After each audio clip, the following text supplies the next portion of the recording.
Donc, le sujet d'aujourd'hui, c'est le journal de bord, mais surtout, quels bénéfices? Alors, je vais commencer ce topo par vous donner quelques petites pistes de réflexion. Comme ça, qu'est-ce que pour vous l'identité d'une personne? Et puis, qu'est-ce qui fait de vous ce que vous êtes? Je ne vais pas prendre le temps de demander à chacun son avis, je vais vous proposer une réponse. Ce qui fait de nous ce qu'on est, c'est notre mémoire et notre histoire, ce qu'on se rappelle avoir été. Et troisième question, pouvons-nous nous passer de notre histoire? Je vous laisse répondre. Alors, la réanimation, on sait que c'est une expérience violente, difficile, compliquée. On sait aussi qu'après la réanimation, eh bien, c'est pas fini, et que ce qui va se passer après, les mois après, même si nous, on a tendance à pas trop le voir, sauf quand on a la chance d'avoir un service de post-réa derrière, eh bien, c'est encore long. Les patients vont vivre avec le nuage des séquelles qui peuvent être physiques, mais également psychosociales. Et dans les séquelles psychosociales, eh bien, il va y avoir un certain nombre de symptômes. Il va y avoir des symptômes de stress post-traumatique, hein, comme des cauchemars, des syndromes d'évitement, où on va éviter d'aller à l'hôpital parce que ça nous rappelle trop de mauvais souvenirs, des symptômes de reviviscence. Il va y avoir des symptômes anxieux également, comme la panique, un sentiment de menace, de peur. Et puis à la frontière entre le stress post-traumatique et l'anxiété, on va avoir une hypervigilance. Hein. On en a entendu parler notamment pour les attentats. Nos patients de réa, ils ont ça également. Les symptômes dépressifs avec la culpabilité d'être très très faible et de ne pas pouvoir aider sa famille comme on le faisait avant, une anédonie, hein, de ne plus sentir de plaisir, et puis la dépression, et puis à la frontière entre la dépression et l'anxiété, la fatigue, et puis à la frontière entre la dépression et le stress post-traumatique, la perte d'intérêt. Tout ça, ça va être la morbidité psychiatrique post-réa. Il va y avoir un certain nombre de facteurs de risque à ces symptômes. Les facteurs de risque du patient lui-même qu'on va pas pouvoir beaucoup, sur lesquels on ne va pas pouvoir beaucoup jouer, hein, c'est qui il est, comment il est, son histoire psychiatrique à lui. Mais il va y avoir aussi des facteurs de risque qui sont liés à la réanimation, et notamment, j'ai insisté sur la sédation, le délirium et l'analgésie, qui sont trois des facteurs de risque du stress post-traumatique, mais également la dépression et l'anxiété qui vont apparaître en post-réa. L'amnésie est liée à ces facteurs de risque-là. Et l'amnésie, on sait que c'est extrêmement important en réanimation. On sait que les patients, ils ont tendance à oublier tout ce qui s'est passé en réanimation, à se rappeler éventuellement des portes d'entrée et des portes de sortie, mais pas ce qui s'est passé entre les deux. Et les familles ne sont pas en reste en termes de séquelles psychosociales en post-réanimation. On sait que plus de 2/3 des familles des patients de réanimation, et notamment les époux et les épouses, souffrent d'anxiété et de dépression.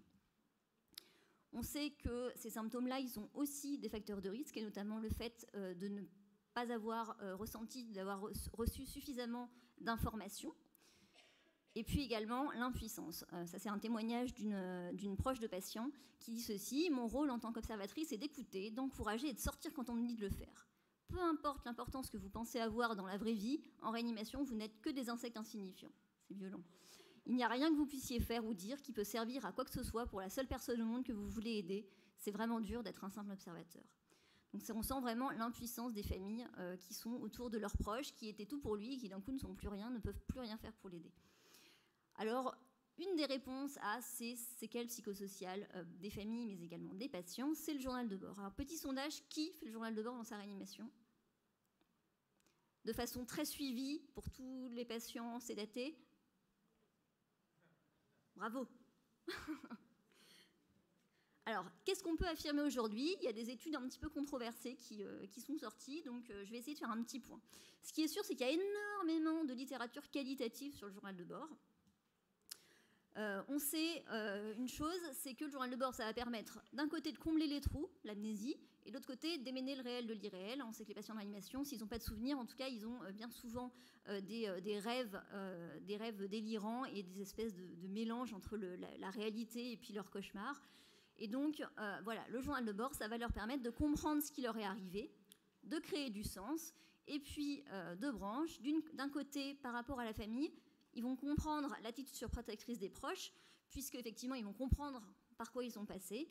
Et puis donc, ils vont s'isoler un peu moins, en vouloir un peu moins à leurs proches qui sont un peu pénibles parce qu'ils sont tout le temps derrière eux à s'inquiéter, et puis donc protéger leur santé familiale et sociale. Et puis de l'autre côté, ils vont comprendre pourquoi est-ce qu'ils mettent autant de temps à récupérer, parce qu'ils vont comprendre la gravité par laquelle ils sont passés, culpabiliser un petit peu moins et déprimer un petit peu moins. On sait aussi, dans la littérature qualitative, que lire son journal de bord, c'est très bien et très très dur. Donc d'un côté, on sent qu'on a été très très entouré, on sent que les proches ont eu très peur pour nous, c'est un peu valorisant, on sent qu'on est aimé, on est joyeux d'avoir survécu. Parfois, il y a un petit sentiment de surpuissance, j'ai survécu et donc je suis un peu invincible. Une irréalité, mais de l'autre côté aussi, on réalise le risque encouru. Ça nous rend triste, ça nous permet de réaliser l'ampleur de l'amnésie, mais ça nous fait peur aussi. Finalement, on est mortel. Donc, les participants, globalement, décrivent l'importance d'être préparés avant de lire le journal de bord, parce que c'est pas facile. Pour pouvoir en utiliser le contenu, il faut le lire plusieurs fois, et c'est bien d'être un petit peu accompagné la première fois. La littérature qualitative s'intéresse également aussi beaucoup aux familles et à l'intérêt du journal de bord pour les familles. On sait que c'est un moyen de verbaliser leur ressenti, c'est un peu leur journal de bord à eux aussi, leur journal intime, voilà ce que je ressens. C'est un moyen de se décharger de leur stress. Et puis également, c'est vachement pratique sur la communication, parce qu'on sait que, comme je vous l'ai dit, les familles, elles ont un peu de mal avec l'information. Parfois, c'est très compliqué à comprendre. Parfois, elles sont tellement choquées que c'est compliqué d'intégrer les informations qu'on va leur donner. Et le fait de relire tranquillement ce que les infirmières et les médecins ont noté dans le journal de bord, eh bien, ça permet d'assimiler un petit peu à son rythme les informations. Puis souvent, c'est des informations qui vont être rédigées en termes beaucoup plus simples. En tout cas, c'est ce qui est recommandé. Et donc, ça va être plus simple également à assimiler. Et puis encore une autre fonction du journal de bord pour les familles, eh bien, c'est de prouver qu'on est là. Et donc, on parlait d'impuissance tout à l'heure, et le fait d'écrire dans le journal de bord, ça donne une action à faire, on est utile pour notre proche, et puis en plus, si jamais il se réveille pendant qu'on n'est pas là, eh bien, il aura le journal, et c'est un peu comme si on était quand même là, et ça déculpabilise de quitter la réanimation. Je ne sais pas, j'ai malheureusement loupé le topo de Virginie tout à l'heure, mais on sait que ouvrir 24/24, ça peut être très très très très très très bien. Parfois, il y a des familles qui ont un petit peu de mal à quitter. Voilà, c'est une solution aussi pour eux. Il y a le journal, c'est un peu comme si on était toujours là.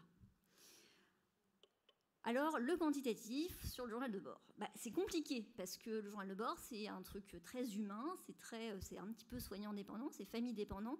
Et donc, du coup, faire du quantitatif sur ces choses-là, c'est pas simple. A priori, plus le patient est grave, plus son séjour est long, plus il va bénéficier du journal de bord.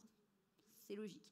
Mais pour atteindre une puissance statistique suffisante, il faut limiter les pertes, donc les décès, et donc il va falloir pouvoir suivre les patients pour savoir après ce qu'ils ont été. Donc on va favoriser dans les études sur le journal de bord finalement des patients qui sont pas trop graves, en disant vous ouvrez le journal de bord si vous estimez que le patient va survivre plus de 48 heures, ce qui n'est pas simple à l'entrée, surtout pour les patients très graves qui, eux, pourraient plus bénéficier du journal.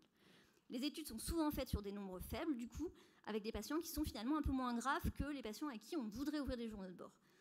Et puis aussi, le dernier point qui complique le quantitatif, c'est pas pareil d'injecter placebo médicament à un patient et puis de faire journal, pas de journal. Parce que finalement, si on se trouve sur une équipe qui est jeune, qui a le nez dans le guidon, qui n'a pas le temps d'écrire tous les jours parce que c'est compliqué, eh bien, ce ne sera pas la même chose que d'avoir un journal par une équipe qui a l'habitude d'en faire tout le temps et qui fait ça très très bien et qui sait faire et qui arrive à bien motiver les familles à le faire.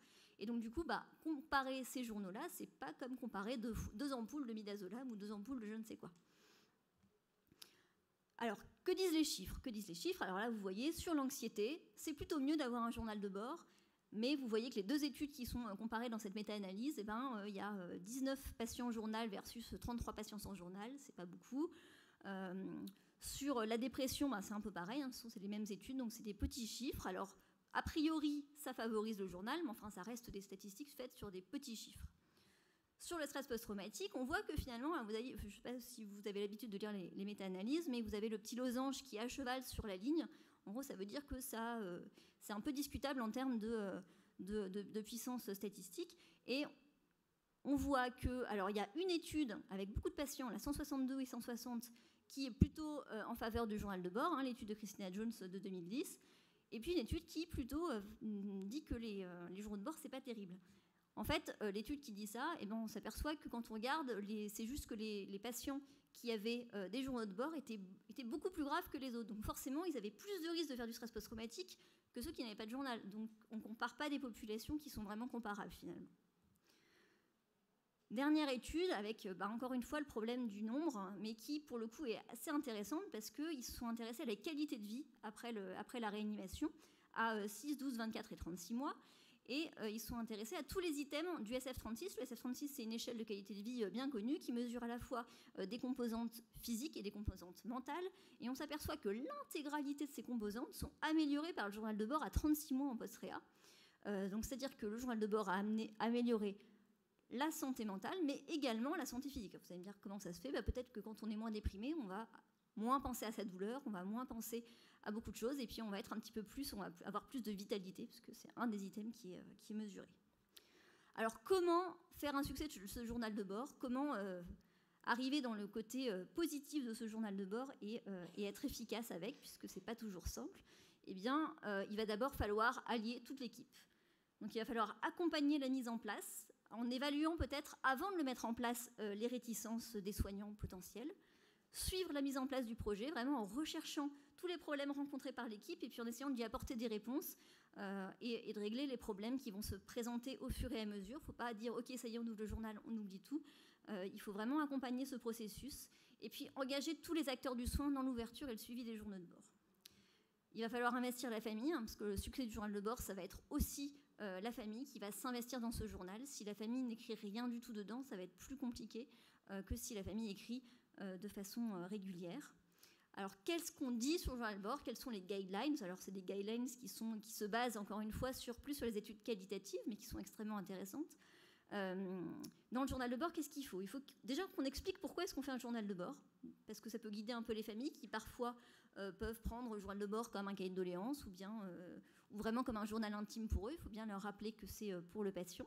Un petit glossaire des termes médicaux, c'est pas mal, parce que même si on va recommander d'utiliser un langage simple et d'éviter le jargon médical, parfois on va se laisser tenter à écrire sondu, et puis autres IoT qui sortent un petit peu de nulle part. Donc c'est bien d'avoir un petit glossaire au cas où, à la fin. Ce qui est très très important, c'est d'écrire chronologiquement et puis un petit peu tous les jours, plutôt que des longs paragraphes récapitulatifs.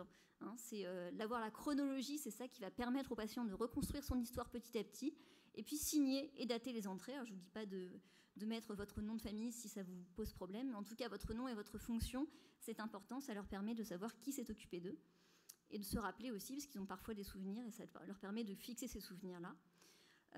Il va y avoir aussi tout ce qui va être les événements quotidiens de l'hospitalisation. Donc, toutes les visites, c'est très important de parler des visites. Ça leur permet de savoir qu'ils ont été entourés, on l'a vu tout à l'heure. Les progrès, les activités, donc le kiné éventuellement. Ou bien aujourd'hui, votre famille vous a allumé la messe. Ou aujourd'hui, on vous a mis le match de foot de votre équipe préférée. Les aggravations, c'est extrêmement important parce que c'est ça qu'ils vont rechercher. Les examens, on leur a pu leur faire. Pas les résultats, mais les examens. Vous êtes sorti au scanner, il pleuvait, vous avez reçu 3 gouttes sur le front. Peut-être ça a généré un souvenir, un cauchemar, un délire, et ça va être intéressant pour eux de remettre ça en contexte. Et sur la même logique, les agitations et les délires du patient, eh bien, ça va leur permettre si on dit aujourd'hui vous étiez très agité, j'avais l'impression que vous voyiez quelque chose au plafond, ça va leur permettre de comprendre qu'effectivement, le souvenir qu'ils ont d'avoir vu une araignée au plafond, eh bien, c'était pas totalement faux, c'est-à-dire qu'ils ont vraiment eu un délire à ce moment-là. Remettre évidemment en contexte l'histoire du patient dans les événements de l'actualité, de la vie familiale. Ça leur permet de reconstruire cette histoire-là. Et attention, bien sûr, le journal de bord n'est pas un dossier de soins, donc pas d'informations médicales précises dedans, puisque n'importe qui peut le lire, n'importe quelle personne qui rentre dans la chambre. Ce n'est pas un dossier de soins. S'ils veulent avoir leur dossier de soins, ils peuvent tout à fait faire la demande a posteriori à l'hôpital. C'est bien d'avoir une petite image qui leur permet de se visualiser un petit peu. Alors ça, c'est tiré du livret d'accueil de Mondor, mais bon, on peut très bien mettre la même chose dans un journal de bord. Pour être utile, c'est très important de ne pas édulcorer la réalité, de ne pas négliger certains éléments, et toujours mentionner les visites. Il ne faut pas que le journal de bord soit fait que la nuit, il faut que ce soit fait la journée, parce que c'est la journée que les visites viennent bien souvent. Et les photos sont importantes. Alors les photos, je vous vois venir, c'est compliqué, c'est un problème les photos. Bien sûr, il va falloir l'accord de la famille, il faut que les photos soient bien réalistes, mais pas qu'elles ne soient pas extrêmes. Si possible en contexte, avec un proche, un soignant, pour qu'on se sente en confiance, pas abandonné et torturé dans un lit comme ça de réanimation, et puis avec une note explicative. Et enfin, il va falloir prévoir l'après, la remise et l'accompagnement du journal de bord. Le journal de bord, on ne le jette pas comme ça, il va falloir vraiment encadrer cette remise pour expliquer un petit peu les choses aux patients. Rappelons-nous que c'est difficile à lire émotionnellement, que c'est difficile d'appréhender la réalité des événements écrits. Il faut accompagner le patient, mais surtout pas le forcer. Parfois, il y a des patients qui mettent 3, 6 mois, 1 an, 2 ans à lire leur journal de bord. Et ben, il faut respecter ça, hein. On ne va pas le forcer à lire son journal. On peut lui proposer de revenir avec et d'en discuter à ce moment-là avec lui. Bien lui laisser le choix du timing. Et puis, ça, c'est une petite diapo que je trouve intéressante, parce que c'est les facteurs qui limitent le changement dans les pratiques. Et c'est vrai qu'en réanimation, ce n'est pas toujours simple d'apporter ce type d'intervention. Et si les médecins, par exemple, ne reconnaissent pas la légitimité des preuves scientifiques autour des familles, du journal de bord, etc., ça va être plus compliqué de mettre ça en place dans votre service, parce que vous allez avoir l'impression de faire quelque chose qui est un petit peu pas très reconnu. Donc c'est important que toute l'équipe soit vraiment autour de ce projet-là. Il ne faut pas qu'il y ait une inégalité dans les relations de pouvoir au sein de l'équipe, parce que c'est pareil, ça va être très compliqué de changer. Il faut que toute l'équipe soit en accord sur ces projets-là. Les facteurs qui facilitent le changement, ça va être que tout le monde se sente responsable de son patient, de façon individuelle, mais aussi partagée, qu'il y ait un vrai leadership qui porte le projet, et puis qu'il y ait beaucoup de dialogue et de réflexion pour accompagner le processus de mise en place. Les messages qu'il faut retenir de cette présentation, c'est que le journal de bord, effectivement, c'est utile dans la prévention des séquelles psychosociales des patients, c'est utile pour les familles,